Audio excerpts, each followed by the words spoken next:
Բարև ձեզ հարգելի մարզասերներ, այս ձևաչափով հերթական տեսանյութն եմ ներկայացնում Արոշանյան մեդիայի YouTube-յան ալիքի եթերում։ Եթե ձեզ դուր են գալիս այս ձևաչափով տեսանյութերը, կխնդրեմ շատ ակտիվ հավանել, այսինքն լայք դնել, մեկնաբանության բաժնում ակտիվ գրել ձեր կարծիքը ներկայացվող թեմայի վերաբերյալ։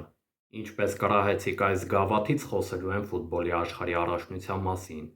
բայց ոչ թե ընթացիկ առաջնության, այլ ընդհանրապես աշխարհի առաջնությունների պատմության մասին։ Ոչ թե ներկայացնելու եմ աշխարհի առաջնությունների պատմությունը, այլ խոսելու եմ այն հայերի մասին, որոնք հասցրել են խաղալ ֆուտբոլի աշխարհի առաջնություններում։ Իհարկե, նրանցից ոչ մեկը Հայաստանի ազգային հավաքականի կազմում չի մասնակցել այդ խոշոր մրցաշարին, մասնակցել են տարբեր երկրների հավաքականների կազմերում։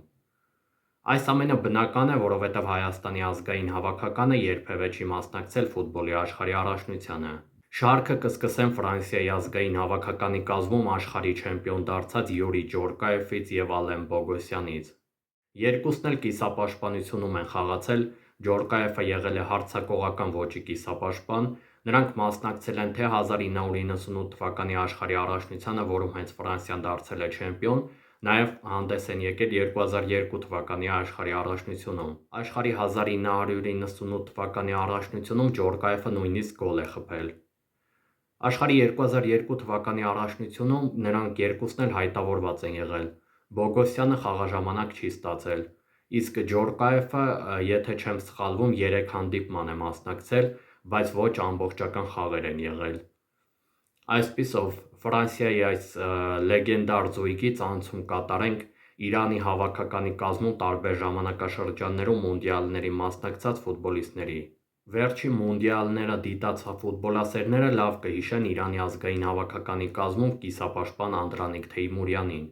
Նա մասնակցել է թե աշխարհի 2006, թե 2014 թվականների առաջնություններին։ Հասցրել է նույնիսկ աշխարհի 2014 թվականի առաջնության շրջանակում խաղադաշտում հանդիպել Լիոնել Մեսսիի նման լեգենդար դեմքի։ Անցում կատարեմ մեկ այլ Անդրանիկի՝ Անդրանիկ Էսկանդարյան։ Նա ևս խաղացել է Իրանի ազգային հավաքականի կազմում, բայց մունդիալ 1978-ում։ Այսպիսով, Իրանի ազգային հավաքականի կազմում մինչև այժմ պատմության ընթացքում 2 հայ է եղել, որոնք մասնակցել են աշխարհի առաջնությունների, երկուսը միասին թվով 3 աշխարհի առաջնությունների։ Գնանք ավելի հին ժամանակներ, 1982 թվական։ Խորեն Հովհաննիսյանը Խորհրդային Միության հավաքականի կազմում մասնակցել է աշխարհի առաջնության։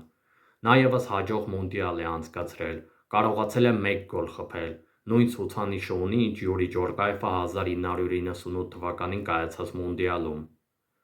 Երկուսն էլ մեկական գոլ ունեն աշխարհի առաջնությունների պատմության մեջ։ Ճիշտ է, Խորեն Հովհաննիսյանը այդ ժամանակ չկարողացավ Խորհրդային Միության հավաքականին առաջնորդել դեպի չեմպիոնություն, բայց կարելի է ասել, որ հաջող աշխարհի առաջնություն անցկացրեց։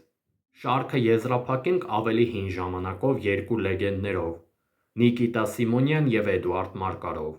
Նրանք երկուսն էլ մասնակցել են աշխարհի 1966 թվականի առաջնությանը, դե իհարկե Խորհրդային Միության հավաքականի կազմում։ Ավելացնեմ, որ Արոշանյան մեդիան ֆուտբոլի աշխարհի առաջնության ժամանակ կշարունակի լայվ քննարկումների շարքը։ Միացեք Արոշանյան մեդիայի YouTube-յան, Instagram-յան, Facebook-յան, Telegram-յան և TikTok-յան ալիքներին։ Շնորհակալ ենք ձեր ակտիվության համար։